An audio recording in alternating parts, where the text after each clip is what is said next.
जय श्री श्याम एवरीवन। आज हम करेंगे class 8 chapter 8 algebraic expressions and identities. अब ये एक्सप्रेशन क्या होती हैं, सबसे पहले इसे समझते हैं। Expressions are made of terms. एक बार इस चीज़ को देखते हैं समराइज फॉर्म में। एक्सप्रेशन बनती हैं टर्म से, टर्म बनती हैं फैक्टर्स से। अब ये क्या होता है, इसे ही हम समझेंगे। Only like terms can be added. तो ये वाला भी कॉन्सेप्ट हम सीखेंगे कि लाइक और अनलाइक टर्म्स क्या होती हैं। सबसे पहले समझते हैं, हमने देखा कि एक्सप्रेशन जो है टर्म से मिलकर बनती है। अब हम देखेंगे what are the expressions. Expression को बनाने के लिए हमें किस किस की ज़रूरत पड़ेगी। वेरिएबल्स की। वेरिएबल्स क्या होते हैं, X Y Z A B C D. इस लेटर की फॉर्म में हमारे पास में जो होते हैं उन्हें वेरिएबल कहा जाता है। जैसे अगर मैं 2x लिखूँ तो ये जो x है इसकी वैल्यू वेरे होती है, चेंज होती है। वेरे का मतलब ही चेंज होना होता है और उसी से वेरिएबल वर्ड बना है। जैसे कि 2x है, अगर मैं x को 1 लिखूंगी तो 2 1 जार 2 हो जाएगा। देन अगर 2 रखूंगी x को, देन 2 2 जार 4 हो जाएगा। अगर 3 लिखूंगी देन 2 3 जार 6 हो जाएगा। इसी तरीके से वेरिएबल जो है वो चेंज होते हैं। Then constant term. Constant term के अंदर आपके काउंटिंग नंबर्स आते हैं 1 2 3 4 5 6। इसमें नेगेटिव पॉजिटिव कोई भी आपका नंबर हो सकता है। ऑपरेशंस। मैथ के अंदर 4 ही ऑपरेशन होते हैं, plus minus divide and multiply. तो इसके अंदर 3 ऑपरेशंस यूज होते हैं। देखो इंसान के बहुत सारे ऑपरेशन होते हैं, गले का, टांग का, पैर का, नाक का, कान का, लेकिन इसके कितने हैं, 4 होते हैं। लेकिन इसके अंदर यूज कितने होते हैं, 3 ऑपरेशंस ज़्यादातर एक एक्सप्रेशन के अंदर यूज होते हैं, प्लस माइनस एंड मल्टीप्लाई। ये ऑपरेशंस यूज होते हैं।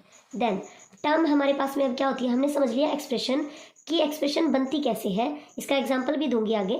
अब ये टर्म क्या होती हैं, जैसे कि मैं कोई भी एक्सप्रेशन लिखूँ, यहाँ पर मैं लिख लेती हूँ 7x² माइनस 4x प्लस 5। तो इसके अंदर मैंने क्या किया है, इसके अंदर मैंने एक ये टर्म यूज़ की है, एक ये। तो कितनी टर्म्स हो गई हैं इसके अंदर, 1 2 3 टर्म्स हो गई हैं। तो इस तरीके से हमारे पास में देन अब ये टर्म क्या होती हैं, ये मैंने बताया ना, इसके अंदर 3 टर्म्स हैं। पार्ट सेपरेटेड बाय प्लस और माइनस। जो प्लस और माइनस है, एडिशन और सब्ट्रैक्शन से ये साइन लगा हुआ होगा जिससे वो अलग अलग होती हैं।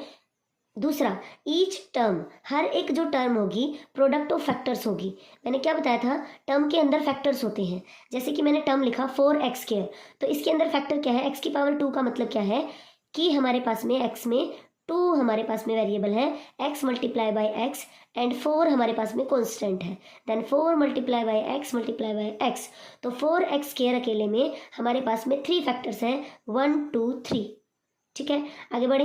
अगर इसमें हम देखें तो 1 टर्म 2 टर्म 3 टर्म्स। अच्छा, इसके अंदर फैक्टर बताओ कितने हैं, अब 3 फैक्टर्स हैं, 7x और x, 2 टाइम्स x है ना, 4 और x, इसमें 2 फैक्टर्स हैं और इसमें 1 है, 5 ओनली। चले आगे।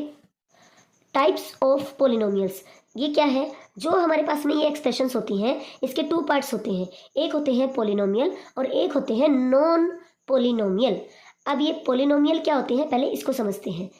पोली का मतलब हमारे पास में होता है मैनी और नोमियल का मतलब होता है टर्म, यानी कि बहुत सारी जिसके अंदर टर्म हो उसके अकॉर्डिंग उनको नाम दिया जाता है। मोनोमियल का मतलब होता है जिसमें एक टर्म हो, जैसे कि 3x हमारे पास में है तो ये मोनोमियल है। इसमें कॉन्स्टेंट टर्म भी आपकी आ सकती है, जैसे कि 5 6 7। बाइनोमियल में क्या होती हैं, 2 टर्म्स होती हैं, जैसे कि x प्लस 5। एक साइन लगा है, प्लस का माइनस का भी हो सकता था यहाँ पर, जो कि सेपरेट कर रहा है 2 टर्म्स को। तो ये हमारे पास में 2 टर्म्स हैं, तो ये बाई का मतलब होता है 2। और नोमियल का मतलब मैंने अभी बताया टर्म्स, जिसमें 2 टर्म्स हैं। ट्राइनोमियल मतलब ट्राई मतलब 3, को सेपरेट कर रहा है 1 term 2 term and 3 terms. Polynomial 1 और मोर terms, non zero coefficient and non negative powers. ये चीज़ आपको समझ नहीं आएगी, एग्जाम्पल से समझ आएगी। कहने का मतलब क्या है, जैसे कि मैं यहाँ पर कोई भी एक्सप्रेशन लिखूँ 9x माइनस 10, तो ये ऐसे ही दिखेगी, कभी ऐसे नहीं हो सकता 9x की पावर -1 हो गया, -10 हो गया, तो ये हमारे पास में पोलिनोमियल नहीं है। 9√x आपको मिल जाए -10, तो ये भी हमारे पास में पोलिनोमियल नहीं है। अगर ऐसे हो 1/x देन +2 हो, तो ये भी हमारे पास में पोलिनोमियल नहीं है। कहने का मतलब क्या है, जो हमारे पास में टर्म्स होंगी ना, वो उसकी पावर न तो कभी नेगेटिव हो सकती है, न कभी रूट होगी, न फ्रैक्शन होगी, तो वो हमारे पास में पोलिनोमियल होते हैं। अब ये लाइक एंड अनलाइक टर्म्स क्या होती हैं, ये जो टर्म्स होती हैं इनके भी आगे पार्ट्स होते हैं, लाइक एंड अनलाइक टर्म्स, यानी कि सेम वेरिएबल वाली, सेम पावर, कोफिशिएंट में डिफरेंट, लेकिन उनके कोफिशिएंट अलग होते हैं। इसका क्या मतलब है, देखो मैंने क्या लिखा, सेम वेरिएबल, जैसे कि 3x और 7x हो गया, तो ये क्या है हमारे पास में, सेम क्या है, वेरिएबल्स हैं। कौन सा वेरिएबल यूज हुआ है? एक्स। अब ये 3x 7x क्या है, कहाँ मिलेंगे ये? मान लो आपके पास में कोई एक्सप्रेशन गिवन है 2x प्लस में 3x प्लस में 7, इस टाइप से।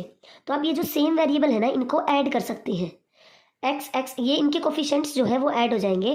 2 और 3 कितना हो गया? 5x प्लस में 7। तो इस तरीके से इनका यूज होता है। तो ये जो हमारे पास में लाइक टर्म्स थी वही ऐड होती हैं जब हमारे वेरिएबल्स क्या हो? सेम हो। अगर यहाँ पे y होता ना तो ये ऐड नहीं होते। ठीक है, सेम होने चाहिए यहाँ पर ये वेरिएबल्स। मे बी वो एक्स वाई हो, मे बी एक्स जेड हो, चाहे 2 2 हो, लेकिन सेम होने चाहिए। देन अनलाइक टर्म्स कौन सी होती हैं? डिफरेंट वेरिएबल और पावर्स, जैसे कि 3x एंड 3y, ये अलग अलग हैं, ये ना ऐड नहीं होंगे ये आपस में। सो ये हमारे पास में होती हैं अनलाइक टर्म्स। इनके ऊपर आगे जाके ऑपरेशंस लगते हैं, एडिशन के, सब्ट्रैक्शन के। सो वो हम आगे देखेंगे एक्सरसाइज में। आई होप सो आपको समझ आया होगा। तो ये था आपका क्लास 8 चैप्टर 8 का इंट्रोडक्शन। अगर आपको वीडियो पसंद आई है तो प्लीज़ वीडियो को लाइक शेयर एंड सब्सक्राइब कीजिएगा। Thank you.